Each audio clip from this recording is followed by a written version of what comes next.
right, here we go. Episode 57 is going to be completely dedicated to military questions. Now, I did one of these in the past, and I think I opened that episode by saying that I'm hesitant to focus this much time and effort specifically on military questions. But after posting that episode and after posting some social media yesterday asking for questions specifically about the military, I have to honestly say I'm a little bit blown away by the response. It was hundreds of questions came in, which is substantially more than normally come in when I just solicit for questions on the podcast in a non-military specific manner. So after seeing it happen twice, here's what I'm going to do. I will dedicate some more time and effort to answering military specific questions in the future. Obviously, people have a lot of questions. Some of them are very good.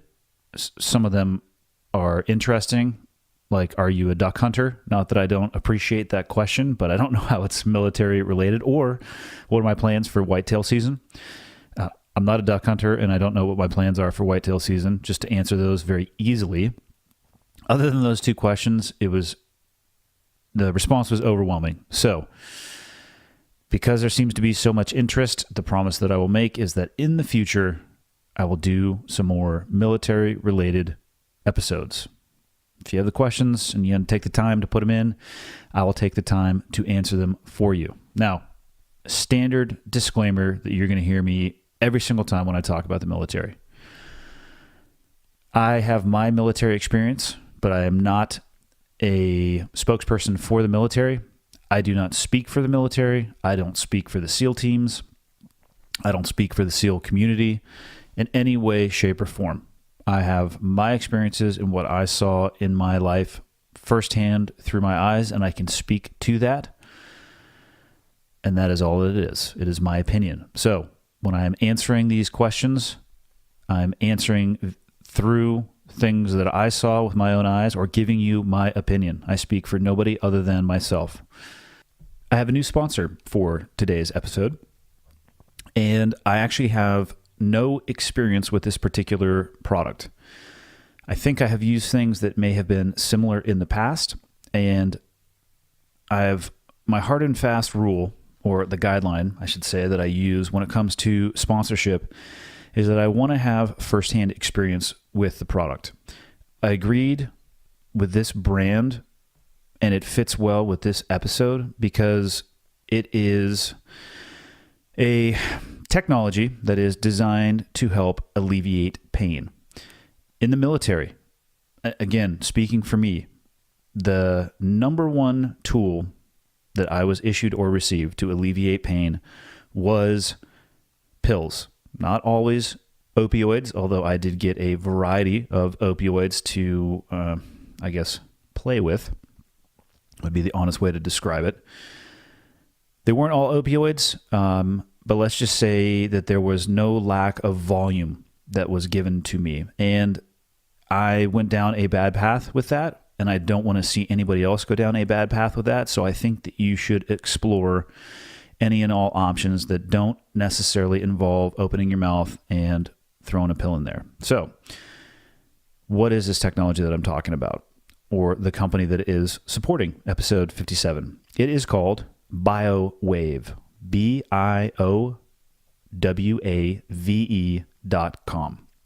So what is BioWave? It is a technology that if you are in chronic or acute pain, could potentially change your outlook on life. I can speak from a firsthand experience that when I was in a lot of pain, I didn't have a good outlook on my day, and I certainly didn't have a good outlook on life. So I've been there. I know what it feels like, and I know how much I wanted to not be in that space. So this particular technology, like I said, the one thing I really like about it is non-opioid based. 85% of people who use BioWave are experiencing a significant reduction in pain from just one 30-minute treatment. It has proven to be effective over 15 years. It's being used right now by more than 60 VAs, which is the Veterans Administration, obviously associated with generally if not always, retired military or post-service military. It's being used in active military and most NFL, NBA, and Major League Baseball teams. It is VA prescribed, FDA cleared, and made in the US of A. And if you're a veteran or active duty military, or you know someone who needs some non-opioid, safe, effective technology that can help them manage pain, what I would recommend you do, instead of me fumbling through trying to describe what the technology is and exactly what it can do, is go to biowave.com, like I spelled it, BIOWAVE.com, and one, learn about what it is, and two, learn about how you can get the treatment at no cost. BioWave is designed to block pain at the source, and hopefully it is like something you have never tried before. Hopefully it can have a huge impact on your life. BioWave.com. So I have it pulled up in front of me right now. Like most websites, it's going to have that top bar. Go to what is BioWave, click on the technology. It would take me 30 minutes to try to explain what this thing does and how it does it. And then I would recommend going over to the patients tab. Specifically, if you are a vet or active duty military, those are the two categories that show up first. But then it's got athletic, chronic pain, finding a VA medical center, how to get one at your house, workers' comp, all sorts of great stuff. So biowave.com, check it out. If you're in the military, hopefully you can get access to one of these bad boys. Hopefully it can help you on your journey to becoming pain-free and maybe reduce the amount of stuff that you're ingesting and putting into your body. And on that note, let's dig in to episode 57. The second mother of all military Q&A. I don't know how many there are going to be, but there's going to be more. So here we go. Okay, got the red smoke. Gun run, north or south, west of the smoke, west of the smoke. Okay, copy, west of the smoke. I'm looking at danger close now. Come on with it, baby, give it to me, I need it. You're cleared hot. Copy, cleared hot. Alrighty. I have these questions broken down into questions that came from Instagram and questions that came from Twitter. I've never actually solicited for questions on Facebook, and I don't know why, but maybe I'll do that the next time. But let's dig into these bad boys. First question comes from Jack Ryan 14 on Instagram. So I'm assuming this is a CIA agent who is operating individually and in rogue states at all times. If you could go back in time and change one thing you did in the teams, what would you do differently and why? This is a very good question. I have spent a pretty good amount of time thinking about this personally before I was asked this question. And if I had to choose one thing that I would change or do differently, it would be I would dedicate more time to my wife and to my family. I was very consumed by my job to a large degree. Objectively, if I'm being honest, it definitely consumed my time. But I think even more impactfully than that is that I'm not going to say I allowed it to consume my energy. I chose to put the vast majority of my energy into that job. I pursued every opportunity that I had to improve my ability to do my job. And another way to describe that would be I was very selfish with my time. I went to as many schools as I could go to. I trained as hard and as often as I could, etc. If there was an opportunity to refine my skill at work, I took it. It was my singular focus at a time in my life where there were other very important things surrounding me. And, you know, each person only has the ability to dedicate so much time and energy, and that job absorbed, by choice, the vast majority of mine. By doing so, it made me much better at my job. But there are secondary and tertiary impacts on my life and my family and my relationships that I'm going to be working on probably for the rest of my life. I don't think it's a matter of correcting for a wrong or a deficiency, because I don't think that's necessarily possible. I think the holes that I dug or the holes that were dug, I don't know if it's possible to fill them, but there are some things that I can do hopefully to improve in the future. I needed to do a better job of separating my family time and my work time. When I look back, I think that's the most succinct way that I could say it. I needed to do a better job of being home, but more importantly, being present when I was there. Physically being somewhere, it doesn't really count for much if you're not mentally there and engaged. And that's what I would change. The one thing that I would change if I could go back and do it differently. And I actually think it would have made me better at doing my job. Second question comes from Dustin J13. I could be wrong, but why does it seem like Army Tier 1 units do a better job keeping a lid on their guys? Not many books, TV appearances, or, in quotations, famous operators. Whereas certain former SEALs post or appear about who they killed. It's hard to say why. First off, I'll say this. I really don't know or have a great answer for you as to why there seems to be a difference, but I will agree with you that there seems to be one. I also notice a difference in the volume coming out from different communities of everything from interviews to publications, fill in the blank. I would agree with you that there does seem to be a difference. I don't know if that internally if it's cultural internally or if it's an institutional rule, even though I think largely the same institutional rules exist at the Army Tier 1 commands and the Navy Tier 1 command.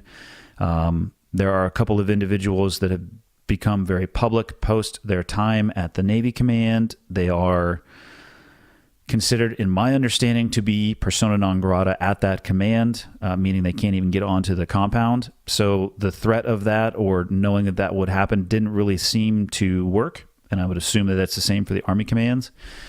What I can say is one thing I know didn't help is that when Development Group or SEAL Team 6 was mentioned specifically by name by a sitting president, that didn't help. That swung a spotlight that from the guys that I know who are still there, A, they didn't want, and B, it did no good.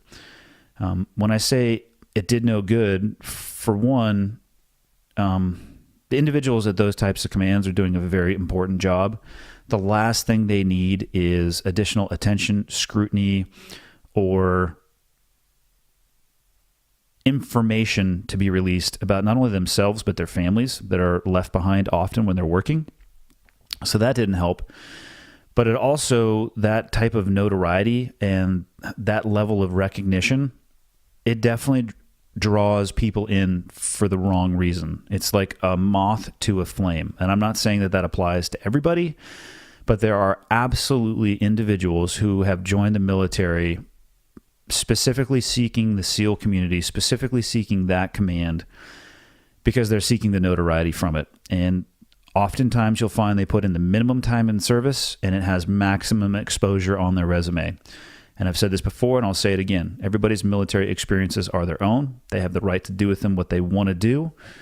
It's not a character judgment, but that level of notoriety, in my opinion, has hurt the SEAL teams more than it could ever help. It would be much better off, in my opinion, if they went back to being a place that nobody talked about and just focused on doing their job. So I wish I had a better answer for you, but that's what I got. Next question comes to me, us, you, from Kilos and Beers. I'm going to assume this is a individual who's passionate about lifting weights and drinking beer. So I like this person already. The question is, what is the single most important piece of kit you were ever issued? And when will you get John Welborn on the podcast? Let's start with the second portion of that question. John has already been on the podcast. Go to cleartopodcast.com and search for episode 23, and you will notice that it is with John Welborn. Now, for the single most important piece of kit I've ever been issued. When I look back, it's not an actual physical piece of gear. More than anything, it was a philosophy or it was a mentality that was taught to me I did not inherently have this going into the military or into the SEAL community. And what was taught to me was that analytical thought process is of key importance. You cannot lose your ability to think your way through problems, regardless of what external circumstances may be thrown at you. Another way to say that is I was taught to control myself and my emotions regardless of what happens around me, because that is the only thing that I can control. If you lose your ability to analytically think through a problem and you allow your emotions to take over your thought process, your decision-making process, they are compromised. This was reinforced to me throughout a career through stress management and stress inoculation. I learned stress management skills through the stress inoculation. It is extremely easy to overwhelm somebody who is new, regardless of the sector or occupation. You just blast them with requirements or information that they have no ability to control because their experience and knowledge base is extremely low. So when I say stress management and inoculation, this is a structured approach. We do take people to failure in training often, but it's not for the sake of just saying, hey, look at that, I made you fail. We will highlight very specific issues. An example would be an inability to prioritize information. We overload somebody with information that doesn't matter, and when they fail because they were unable to prioritize, we stop the evolution if we can, or a debrief at the end and explain what happened and why, and then slowly build upon that, inoculating them against that from happening again. And you learn how to manage that stress along the way. Like I said, we do this through realistic and extremely difficult training, but not on day one. It is a systematic approach. Don't make people fail just to make yourself feel good. If you're going to take people to failure, make sure that there is one, and I would say at most, one teaching or learning point per evolution that you take somebody to failure on. If you have them fail at 8 different things, they're not going to be able to comprehend and onboard all of those different learning points. So be smart with your training, be difficult and realistic with your training, but focus it on, if you can, that desire to teach people to constantly think through things analytically. Keep the emotions at bay and be objective, be analytical. It'll help save your ass time and time and time again. Emotions will do the opposite. They're going to hand you your ass. Next question comes from Katie Brown, 495. I'm a new LEO, law enforcement officer, and I'm looking to build my healthiest self mentally so I can sustain a long career. How did you decompress and deal with stress in the military? Also, I'd love to know how you organize your training schedule, family life, etc. around your job. Thanks for your podcast. First off, you're welcome for the podcast. I love doing it. It has been cathartic, even to sit down and talk about topics like this, but let's dive into your question. For me, exercise has always been the key when it comes to buffering and dealing with stress. It may be an oversimplification to say that it would work for everybody, but I'm yet to find somebody, at least in my personal life, that doesn't get benefits from exercise beyond, whatever you're looking for, strength or cardio or fill in the blank. It absolutely helps just about everybody I know, if not everybody I know, with buffering and dealing with stress. I have been amazed how much clearer I think and how I can actually work through problems without concentrating on them while I'm working out. So that was my number one tool. That was my go-to for sure while I was in the military. It is still my go-to today as I'm sitting here reading your question. As far as my training schedule, I was not in control the vast majority of my career of my training schedule. The time and location was set by the training cycle, usually by the training command, and when they could allow us to come through and they could manage the training. So the best I could personally do was hope to manage my time. When it comes to building your healthiest self mentally, so you can sustain a long career, the only advice that I can give you, the best advice I can give you is take care of yourself.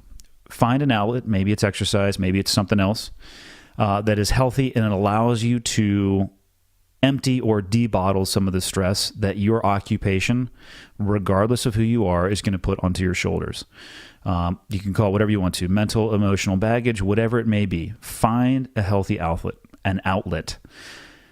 Drinking is not that outlet, and it doesn't actually empty anything. How do I know this? Extensive research. That's how I know that. Is it fun? Sure. Does it actually help anything? I'm going to say not for me. I can't speak for anybody else, but for me, although it felt like I was blowing off steam, I was blowing steam from one bottle into the next one, and I still had to carry it. So if you want to be in for the long haul, which I like how you phrased the question like that, treat your career as if it's going to be the long haul. So what I would recommend is for you as an individual or anybody in your position or occupation is create some body armor for your mind. A couple things that I would recommend along that vein. Don't treat every scenario as an emergency. Manage your emotional state. This is something that I saw in myself, even in training evolutions early on in my career. I would stress myself out. I would find that I would have my shoulders up into my ears in my body armor. I was wound too tight. And if every scenario is an emergency, or if everything is an emergency to you, you have no sliding scale. If you're at a 10 constantly, you have nowhere to go from there except for one direction, right? Which is down. I'd rather have you find a place that you could say maybe sit at a 5, and then you could go up and down. It gives you both directions as opposed to just being pegged out. If you're pegged out at all times, you're going to burn out. The best way for me to modulate that is I had to spend a lot of time trying to stay in touch with myself. I tried to look at myself objectively from the outside. I tried to stay in touch with how I felt in training environments and on target. Why are my shoulders so tired? Oh, because I'm driving them up into my ears. Relax. Take a deep breath. And if you have an issue along the way in your career, if you're having a difficult time staying in touch with yourself, or that your stress level is approaching something that you can't deal with it immediately. Waiting or hiding it is not going to help. If you truly want to be in it for the long haul, deal with things as they present themselves to you. I'm telling you, speaking from personal experience, there's nothing to be gained from waiting. The last thing I'll say is accept the realities of your job and be prepared for them. That goes with the creating that mental body armor. You carry a gun for a living. Understand what that means and understand what that could potentially require from you. If you are unwilling to shoulder that burden, I would highly recommend and suggest that you look for an occupation that does not require you to carry a gun for a living. It is a burden. There is no other way to describe that.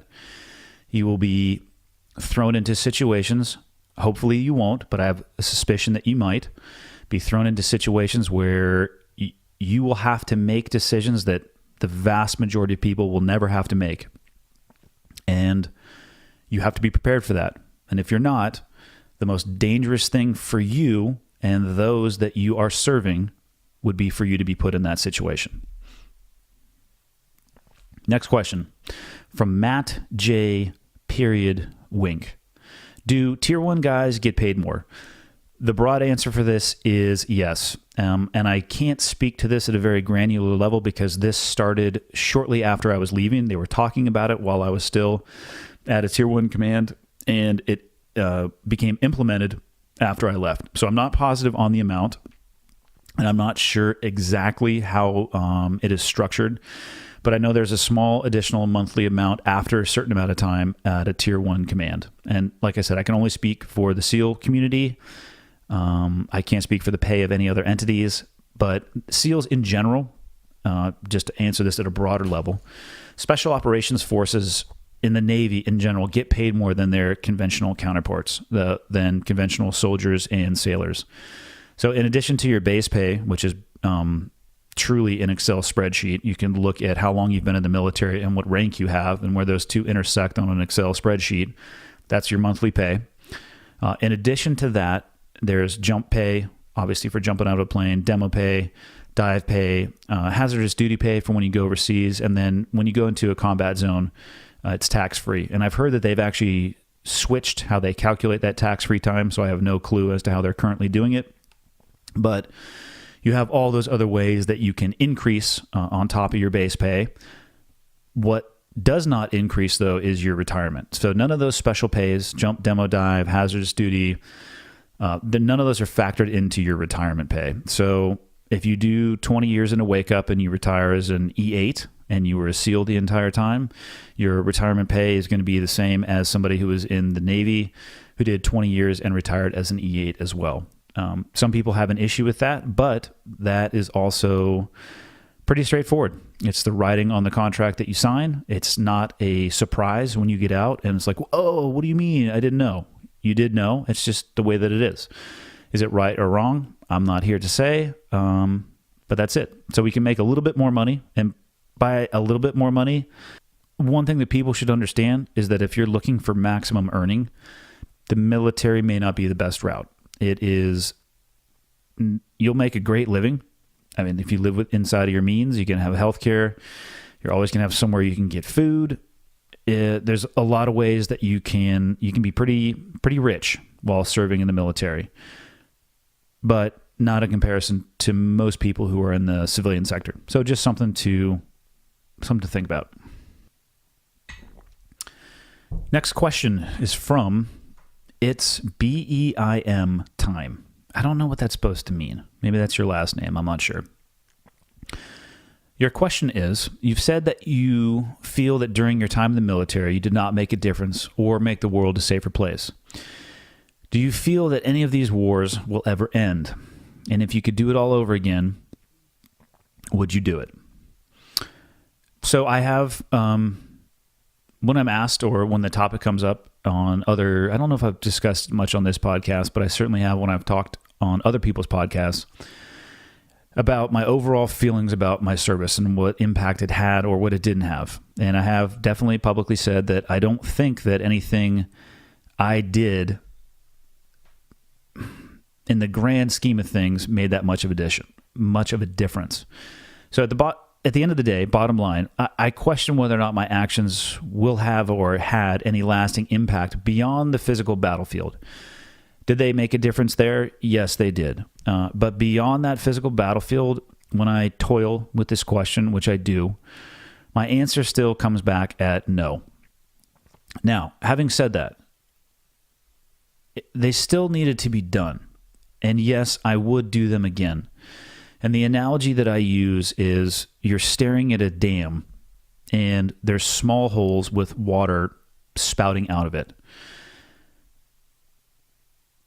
Those holes need to be plugged, right? But putting your finger in a small hole in the dam doesn't actually fix the issue. It holds back the water for a finite period of time. So, yes, when you encounter a dam that's leaking, plug the hole. And we need people to plug the holes, but we also need people building a better dam. And I hope that people far smarter than myself are focusing on that, because I think from a intellectual capacity, I was probably topped out by sticking my finger in the hole. Over the long term, again, in my opinion, I don't know if that's going to have any impact. I don't think it will unless we have a grander design to go with that. But again, I would, yes, do the things that I did again. As far as the last portion, do you think that any of these wars will ever end? I don't think we will ever experience a time in humanity where there will be no war and conflict. I just don't think it's going to happen. I think it's going to continue to evolve. I think the wars from Iraq and Afghanistan have already evolved, and I don't personally see an end state to that. So, no, unfortunately, I don't think it's going to end. This next username is a tough one. Oplakany, Oplakany. Pretty good chance I think I murdered that. But the question is, what do you recall about your first EKIA? So EKIA stands for Enemy Killed in Action. What this individual is asking in essence, and I'm paraphrasing, is that what do you remember about the first time you had to kill somebody? Do you remember the specific circumstances? Was that an important moment for you mentally or emotionally?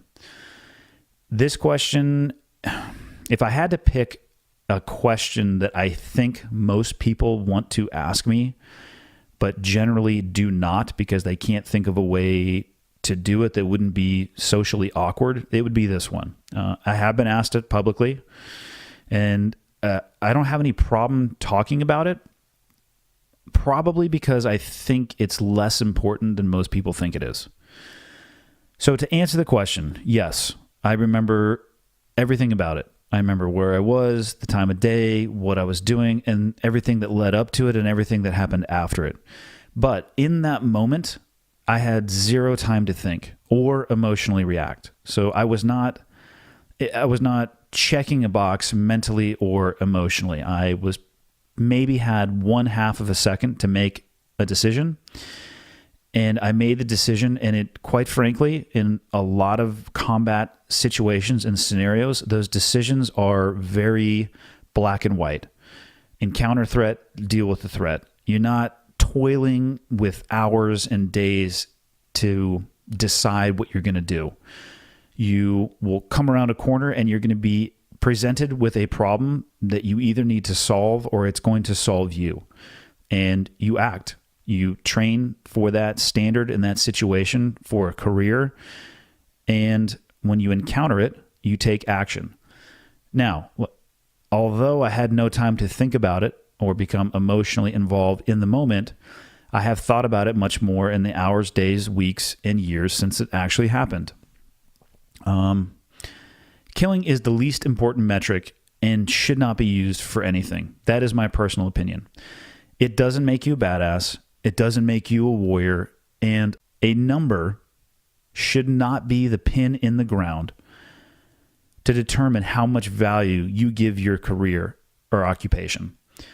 Anybody that I served with would have made the identical decisions that I made in the situations that I was in. It just happened to be me in those situations. Killing in war is actually very easy. If you want to talk about something that is extremely difficult, you should talk about showing compassion. And the reason that I feel that is so much more difficult is that it requires you to take on additional risk. But what it might allow is somebody else to live. Maybe that means you give them another half a second. Maybe it means you give them another second, another minute, whatever it may be. It's really hard to put a criteria on that. But it is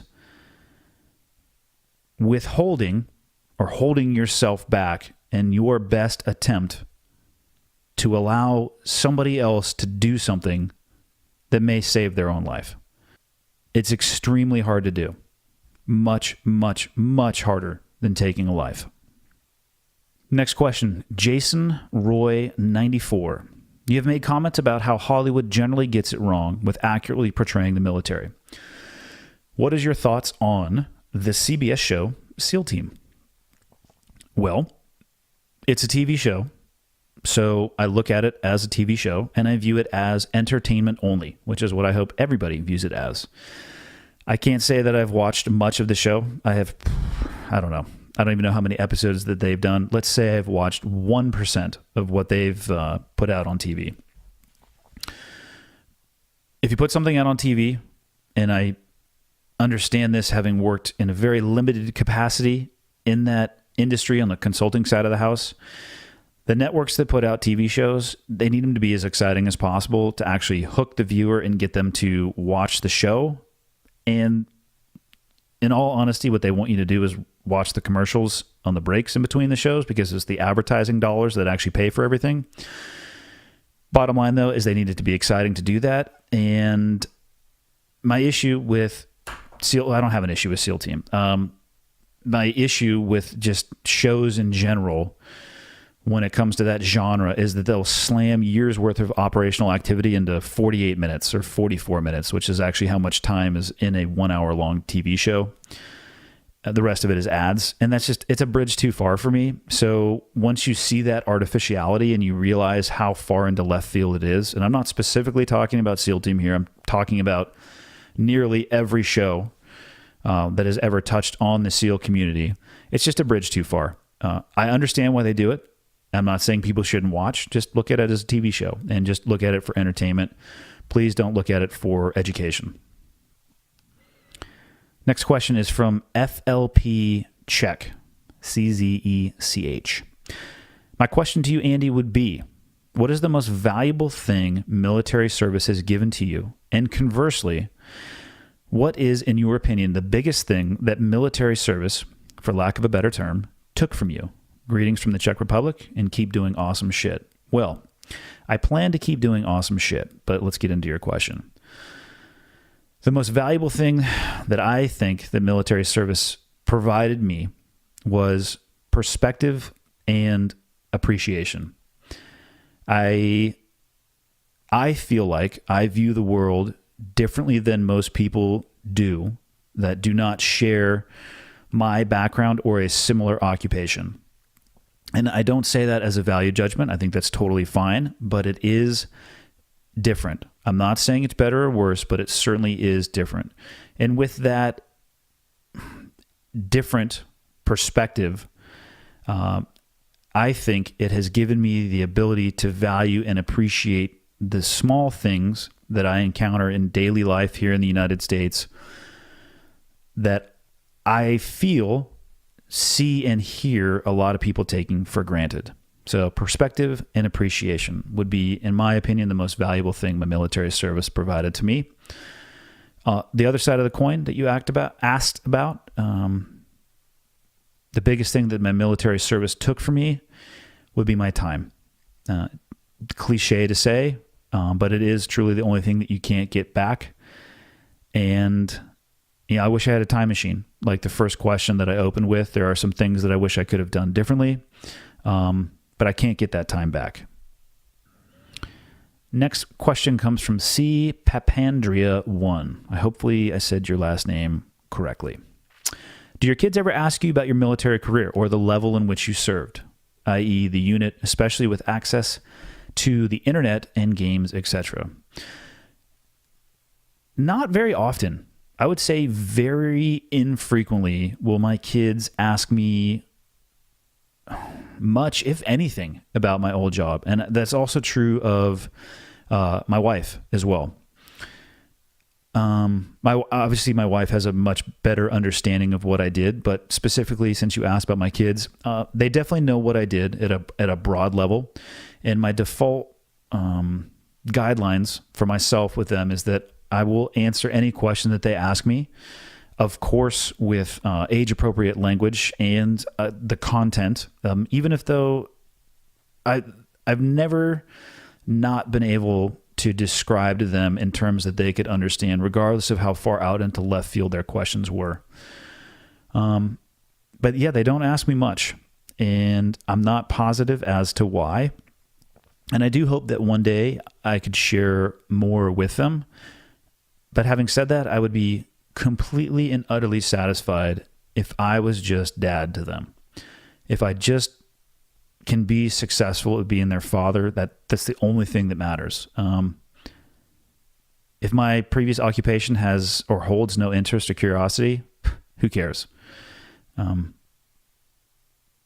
believe I can impact the world more by being a better dad than I can by being a better SEAL. Next question comes from Ballistic Addiction. Ballistic Addiction. Oh, I wonder what you like doing. Psycho, but you like shooting, don't you? The question is, should females be integrated into Spec Ops teams? And I'm talking in frontline combat roles, kicking doors, catching bad guys, high-profile missions, etc. So women have already been involved in those roles. I don't know to what exact degree in every single one of those categories that you listed out, but I do know for a fact that women have been present in those roles specifically in the modern era. We'll call it the last 20 years. I get asked this question pretty often when I publicly speak and people have questions about the SEAL teams. Usually a female will raise her hand and ask a question similar to this. And my response is always the same. It's not about male and female. The only criteria that matters is not male or female. It is the standards. War and combat, they don't care, and they do not discriminate between male and female, and neither should the standards.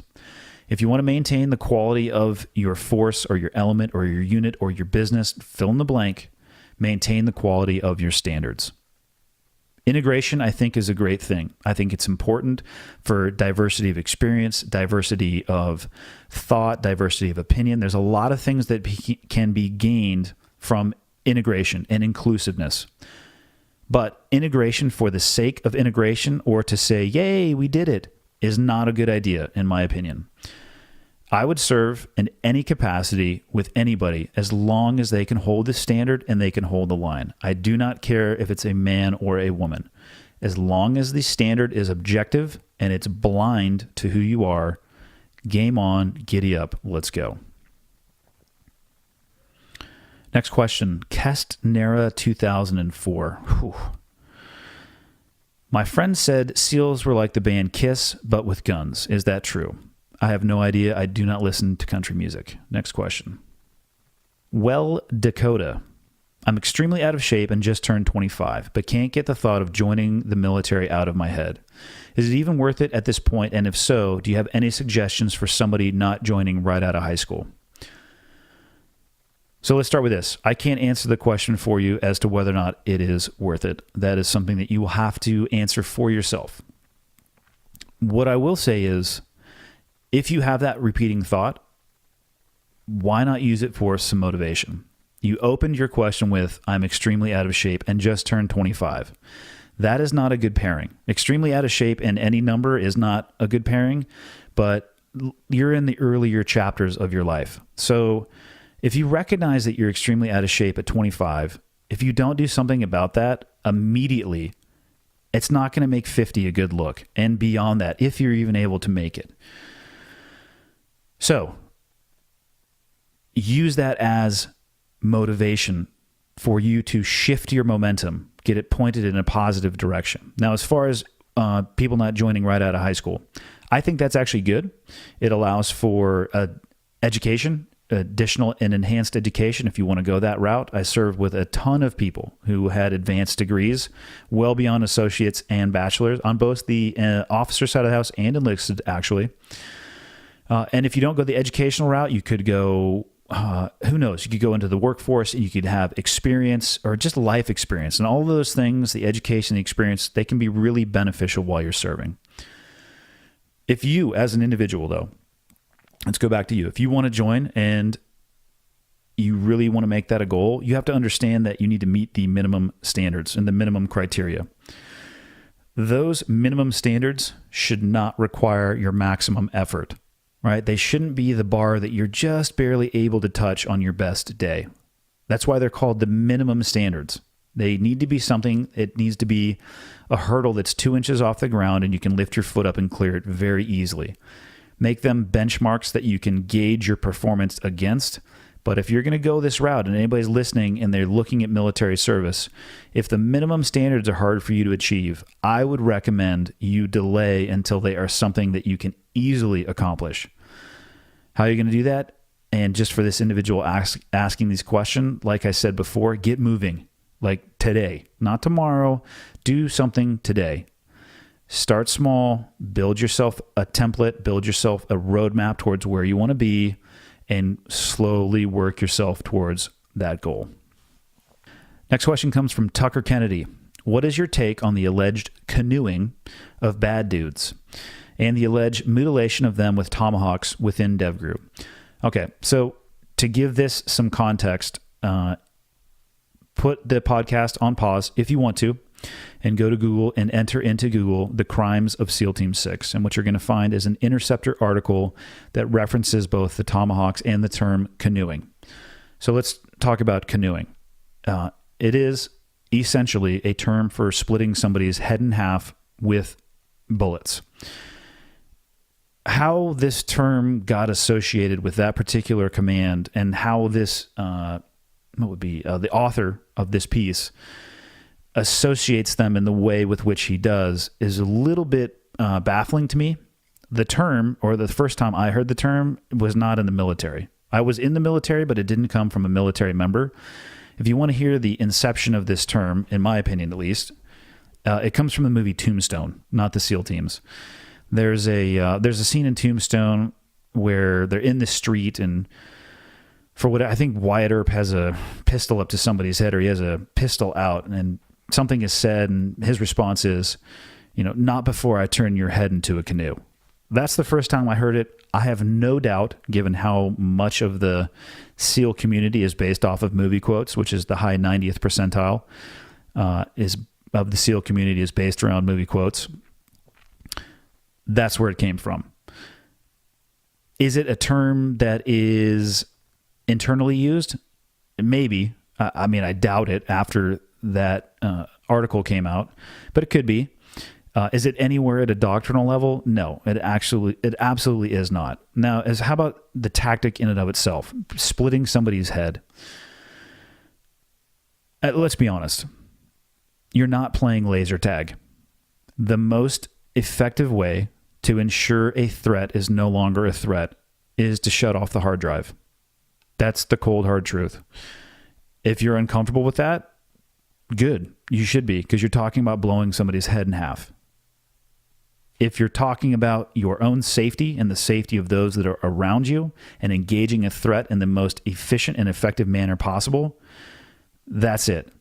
How you want to describe that depends largely on your maturity level and the organization that you're working inside of or for or with, but that's for the organization to decide. So as far as the tomahawks, I can't speak about that. I honestly have no idea. I never carried a tomahawk or served with anybody who did. I think that probably occurred far after my time there, so don't know much about it. Last question from Instagram comes from Skunkworks. His question is, might be too late, but how much control would you have when planning ops? Could you, for example, request insertion, platform and method, time of day, number of operators, etc.? Who would ultimately make those decisions? Yes, you have a broad and substantial amount of input. Some decisions they're not necessarily made for you, but they're governed by asset. A great example would be helicopter. You either have a maximum amount of cubic space or a maximum amount of load. You can't exceed either. So if you want to take 60 people, but you have 2 helicopters, depending on what type they are, you're going to be limited, and there's not much you can do about that other than request to push the operation and request additional assets. A lot of that will be determined on how much time you have and how time sensitive the target is. Time of day is another good one that will govern a lot of things. Some assets will only want to work in the evening or night hours. AC-130s are a good example of that. They fly slower and lower than a lot of other aircraft, which makes them more vulnerable to certain types of ground fire. So they obviously want to work at night. So you have some constraints, but inside of those constraints, you have a lot of leeway. And the planning is a very collaborative process. Most, if not all, decisions are made that way. And like I said, broadly, you have a lot of control. You can pick the time of day. Usually it's going to be time of evening, unless it's time sensitive. You're almost always going to take as many people as possible as the assets will allow, because it's better to have more than not enough. And that's about it. You have a good amount of control. Some things are governed and directed towards you, but for the most part, you can choose your own fate. All right, switching to Twitter. I have 3 more questions, and we will be done for today. First question from Twitter is, what is your advice for employers hiring combat vets to help ease transition from military to civilian role? I love this question. First and foremost, as an employer looking to hire a combat vet and help them ease their transition from military to civilian service, remember that it is not your responsibility to ease anyone's transition. I have seen it and heard about it many times that in an attempt to help, those employers actually will make things worse. My recommendation to anybody hiring veterans, and this would apply to somebody looking at hiring me, hire vets that are qualified, not just people who are vets. Don't hire a vet just because they're a vet. You need to hire people for your organization that meet the qualifications of the role that you are looking to fill. Now, if you find a vet that is qualified, awesome. By all means, hire that person. What I'll say is that the military is an environment that provides a lot of structure. Now, inside of that structure, let's say you went to boot camp and followed a conventional military occupation for 20 years, or maybe say 5 years or 10 years, wherever you are along that story arc. You should have an understanding of discipline and internal motivation and work ethic. It's not true for everybody, but hopefully those are some baseline standards that people coming from the military will have. But remember, as an employer, that those individuals, although they have that discipline and internal motivation and work ethic, the environment that they came from is very structured. If they go to an environment, if a vet goes to an environment that has little to no structure, that is where I have seen some room where people struggle. So my recommendation would be, one of the ways that you can help somebody coming from a structured environment is to provide for them an equally structured environment. Provide for the individual a very clear job description. Provide for the individual clear roles and responsibilities. And most importantly, provide for them a clear set of standards.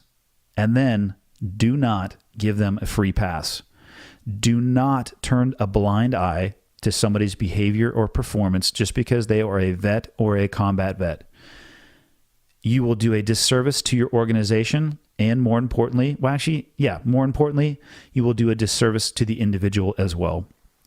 So, hire them because they're qualified, not because they're a vet. Give them some boundaries to work inside of, and then once they have integrated well into the organization, maybe give them some latitude and leverage in an environment where they can explore a little bit more. That would be my recommendation to employers hiring not only combat vets, but just vets in general.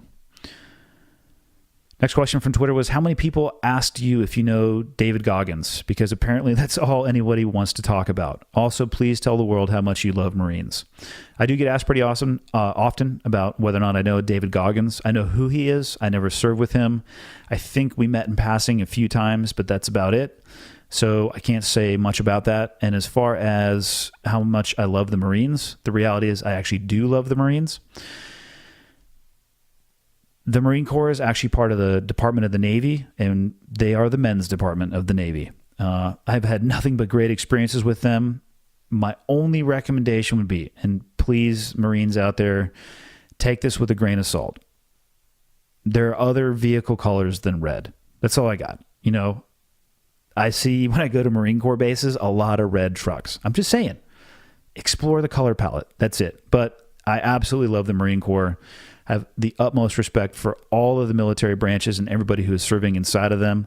Marines are a special breed, but one of the things I love the most about their service is their understanding and ethos that everyone is a rifleman. I think that is the absolute best way to approach armed service.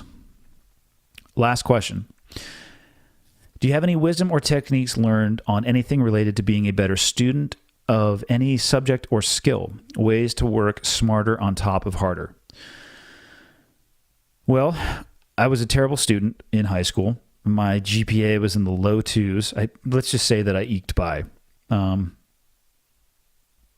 think I was smart enough to understand everything. I just knew that I didn't want to pursue a higher education beyond high school. I had other desires in mind. So I chose not to put the effort into studying. So maybe I wasn't a terrible student. I just didn't try that hard. That'd probably be a more accurate way to describe it. As far as learning new skills, I'm going to go into the exercise world for this one and talk about what I saw often when I owned my affiliate gym, CrossFit Coronado. It's the curse of the novice. It's chasing a shiny object or the end state instead of focusing on the next step that's right in front of your face. So one of the movements that you'll find in the CrossFit world is the barbell snatch, which is a wide grip on a barbell, and you're taking it from the weights resting on the ground. You're coming to full extension with your body. So you're picking it up off the ground, finding full extension, pulling it over your head as you drop underneath. You're actually dropping underneath, and you're going to catch that thing in an overhead squat. And I'm sorry if you're not familiar with that movement.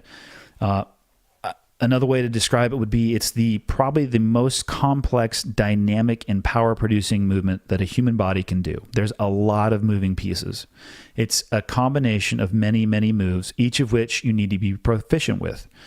And time again, I would see new people coming into the affiliate gym, and not surprisingly, they don't start off by doing that movement. They will start off by working on each one of those individual pieces. Can you safely pick something up off the ground? Can you safely hold something overhead? Do you have the flexibility, mobility, and balance to actually do an air squat with just the weight of your body?